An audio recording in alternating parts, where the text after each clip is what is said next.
Bienvenidos de nuevo a una efeméride con historia. Hoy nos vamos a la comunidad autónoma de Castilla y León, en España, y nos vamos a detener en la provincia de Burgos. Nuestro destino no va a ser la capital, vamos a visitar la villa de Covarrubias. Si preguntáis a algún vecino de la villa por el monumento más importante del lugar, os dirán que la colegiata de San Cosme y San Damián, aunque hoy en día ya no es colegiata, sino iglesia. Y seguro que de esa excolegiata os llamará la atención el gran rosetón de su fachada. Vale, pues justo enfrente de la iglesia de San Cosme y San Damián se encuentra en un pequeño jardín una escultura en bronce de una muchacha sonriente y con una melena que le llega hasta la cintura. Lleva un largo vestido y capa. Se trata de la princesa Cristina de Noruega. Es algo llamativo, ¿verdad? Porque, ¿qué pinta una muchacha noruega en Castilla? Os cuento. Nos ubicamos en el tiempo, siglo XIII, y en un reinado, el reinado de Alfonso X el Sabio. Una de las mayores inquietudes de Alfonso X fue la de conseguir coronarse emperador del Sacro Imperio Romano Germánico. Aspiraba a ese título porque su madre, Beatriz de Suabia, era nieta del emperador del Sacro Imperio Romano Germánico Federico I Barbarroja. Para llevar a cabo su plan, Alfonso necesitaba apoyos.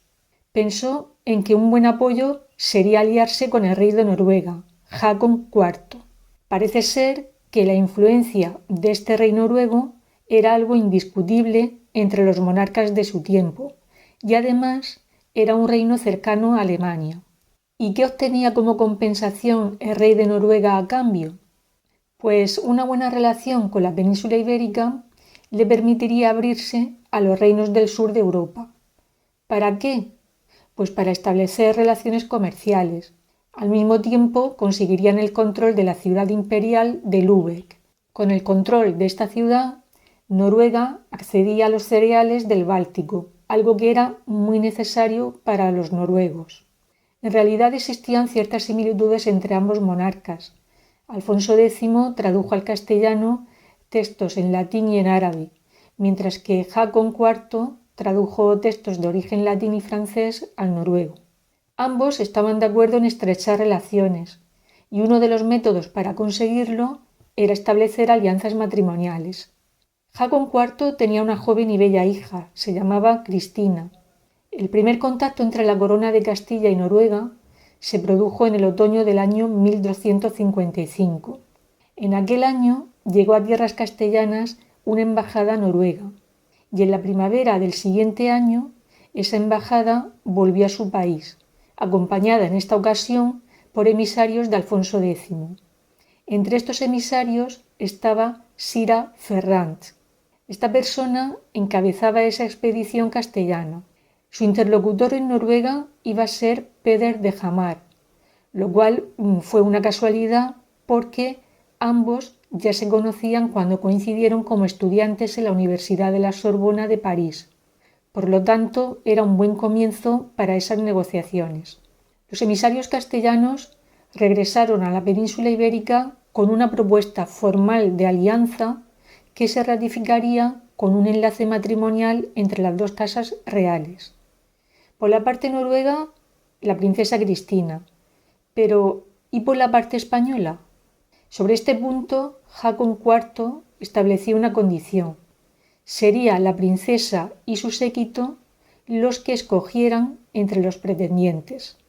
Aceptada esta condición, la expedición noruega se puso en marcha en la primavera de 1257. Esta expedición estaba integrada por caballeros y nobles damas. Zarparon de Tonsberg y desembarcaron en Yarmouth, en Inglaterra. De allí pasaron a Normandía, donde les esperaba el rey Luis IX. Llegaron hasta Narbona y a continuación a tierras de la corona de Aragón.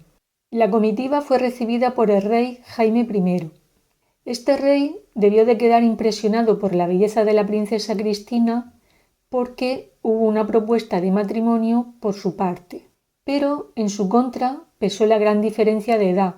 Él tenía en esos momentos 49 años, y ella 23. Eso y los intereses económicos de Noruega, a los que me he referido anteriormente. Los noruegos llegaron el día de Nochebuena a Burgos. En aquella ciudad, la princesa Cristina se alojó en el monasterio de las Huelgas. La señora de ese monasterio era doña Berenguela. Berenguela era la hermana del rey Alfonso X. Voy a hacer un pequeño inciso para anunciaros que a este monasterio, que por cierto está cargado de mucha historia, voy a dedicarle un vídeo muy próximamente en mi otro canal llamado Divino Canal. Vale, seguimos. Cuando la comitiva llegó a Valencia el 1 de enero, fueron recibidos por Alfonso X. De allí partieron finalmente hacia Valladolid. Allí esperaban los candidatos, todos ellos hermanos del rey. Estaba Fadrique, de 34 años. Este hombre se dedicaba a defender los intereses imperiales de su hermano Alfonso, por lo que se puede decir que pasaba más tiempo en Alemania que en Castilla. Según cuentan las crónicas, la princesa lo rechazó por motivos físicos. Parece ser que un accidente de caza le había dejado una cicatriz en el labio, y eso fue el motivo por el que la princesa no se sintió atraída por él. Otro candidato fue Sancho, de 24 años. Este estaba consagrado a la carrera eclesiástica. Concretamente era administrador perpetuo de la diócesis de Toledo. Por último estaba Felipe. Felipe tenía 26 años, 3 más que ella. Era culto, había sido educado en teología, literatura e historia, y no en el arte de la guerra o de la política como algunos de sus hermanos. Y esto tenía una explicación. El destino que se le tenía preparado era el de servir a la Iglesia. Estudió en París con Alberto el Magno, llegando a ser arzobispo de Sevilla con tan solo 21 años. Algunos historiadores sostienen que Alfonso X pidió al rey de Noruega la mano de Cristina.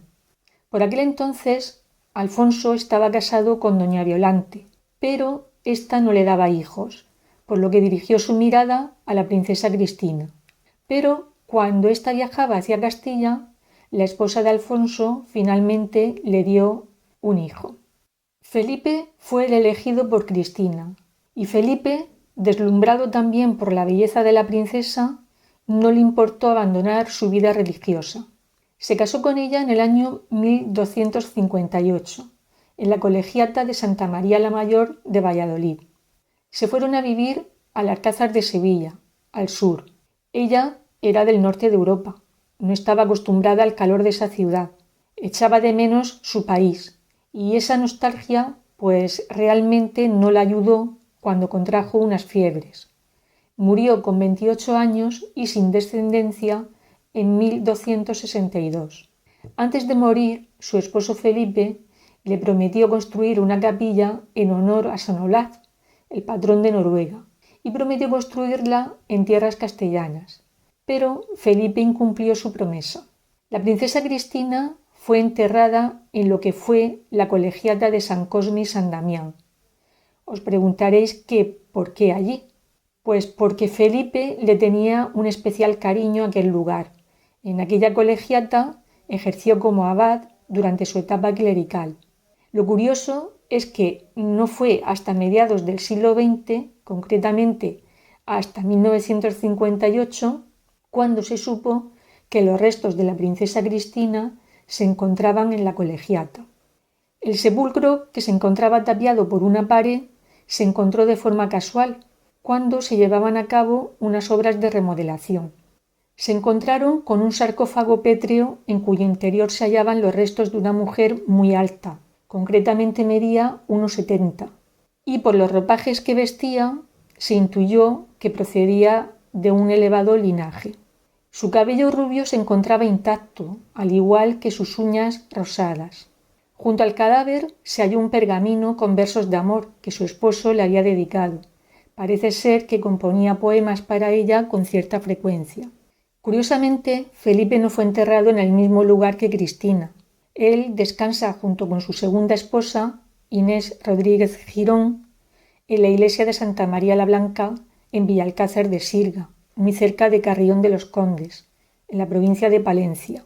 Y por añadir un dato más, decir que Felipe tuvo una tercera esposa que se llamaba Leonor Rodríguez de Castro.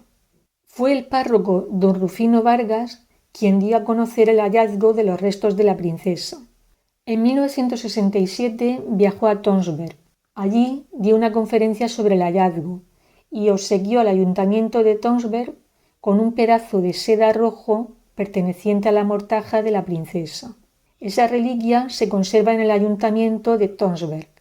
En correspondencia, en 1971, don Rufino fue invitado a la primera representación de la obra Cristina de Tonsberg, basada en el relato del escritor Sturla Thorson, en el castillo de Tungsberghus.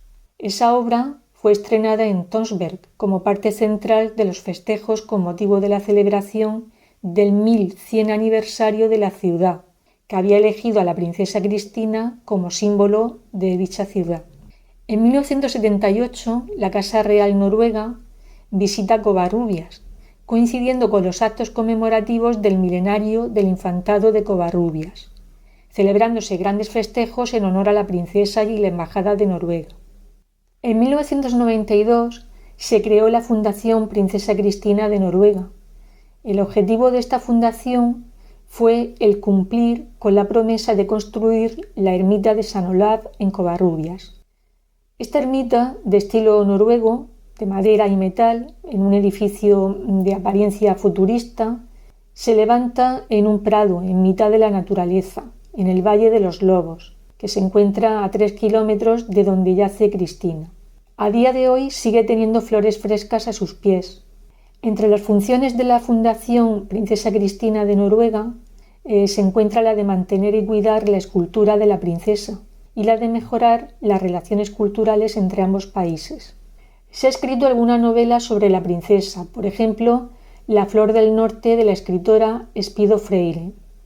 El tema que hemos tratado hoy en el vídeo, si llama la atención, es por lo pintoresco, porque no es normal que hubiera una princesa noruega en la corte española.